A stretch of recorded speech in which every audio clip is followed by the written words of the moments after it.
சட்டம் உங்களுக்காக நண்பர்களுக்கு வணக்கம். இன்றைய பதிவில் நாம் தெரிந்து கொள்ளவிருக்கும் தகவல் மதம் மாறியவர்களுக்கான சொத்துரிமை குறித்து தான்.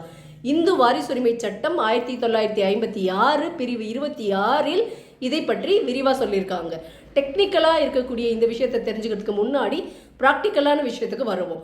ஒரு வீட்டில் 3 பசங்க இருந்தாங்கன்னா 2 பையன் ஒரு பொண்ணு.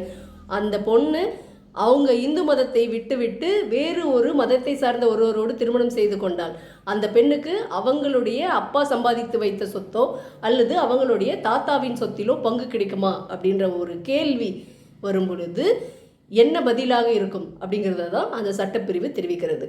பொதுவாகவே நம்ம குடும்பங்களில், இந்து குடும்பங்களில் பார்த்தீங்க அப்படின்னா, ஒரு ஆண் அந்த வீட்டோட பையன் வேறு மதத்தை சார்ந்த பெண்ணை திருமணம் செய்து கொண்டால் ஒரு வழியாக ஏதோ சகித்து கொண்டு ஏற்றுக்கொள்வோம், நம்ம வீட்டு பையன், அவனுக்கு பிறந்திருக்கக்கூடியது நம்முடைய வாரிசு அப்படின்னு சொல்லிட்டு சகித்து கொண்டு ஏற்றுக்கொள்வார்கள். ஆனால் அதே தவறை ஒரு பெண், அந்த குடும்பத்து பெண் செய்து விட்டால் எவ்வளவு கொழுப்பு இருக்கும். நம் குடும்பத்தை அவமானப்படுத்தி விட்டு சென்று விட்டால் காலத்திற்கும் அவளுக்கு ₹1 கூட கொடுக்கக்கூடாது அப்படின்ற ஒரு வஞ்சம்தான் குடும்பங்களில் இருக்கக்கூடிய பெரியவர்கள் முதல் சிறியவர்கள் வரை எல்லோருடைய மனநிலைமையும் இப்படியாகத்தான் இருக்கும்.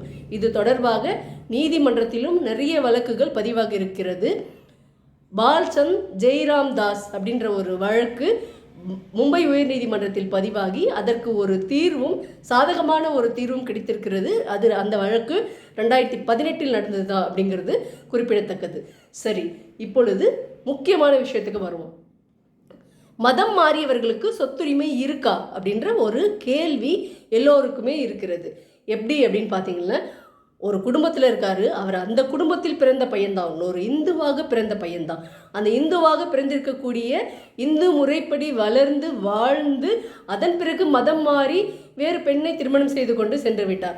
அவருக்கு அவங்க அப்பா அவருடைய சொத்து குறித்து எந்தவித உயிலோ அல்லது எந்தவித மாற்று ஏற்பாடோ, செட்டில்மெண்ட்டோ இல்லை உயிலோ இல்லை வேறு ஏதாவது எந்த சொற்றை உரிமை மாற்றம் செய்யக்கூடிய எந்த வகையான ஆவணத்தையும் ஏற்படுத்தாமல் ஒரு மதம் மாறிய ஒருவரின் அப்பா இறந்து விட்டிருந்தால் அந்த குடும்பத்தினுடைய சொத்தில் ஒரு இந்துவாக இருக்கக்கூடிய, தொடர்ந்து இந்து குடும்பத்தில் பிறந்து இந்துவாகவே இருக்கக்கூடிய மதம் மாறியவரின் சகோதரருக்கு என்ன உரிமை இருக்கிறதோ அதே உரிமை மதம் மாறியவருக்கும் உள்ளது அப்படிங்கிறது தான் இந்த சட்டப்பிரிவு தெரிவிக்கிறது. நீதிமன்றத்தில் நடைபெற்ற சில வழக்குகளின் தீர்ப்பும் தெரிவிக்கிறது. வேறொரு உதாரணத்தையும் நம்ம இப்போ தெரிஞ்சுப்போம்.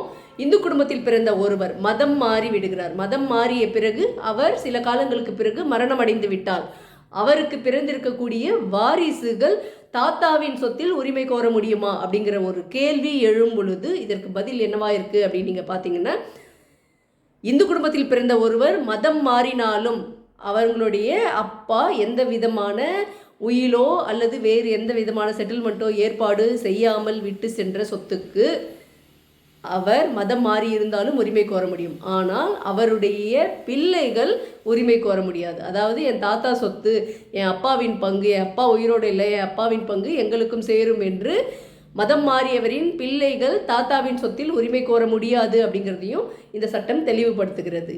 அடுத்த ஒரு பதிவில் நல்ல தகவலோடு சந்திப்போம். நன்றி, வணக்கம்.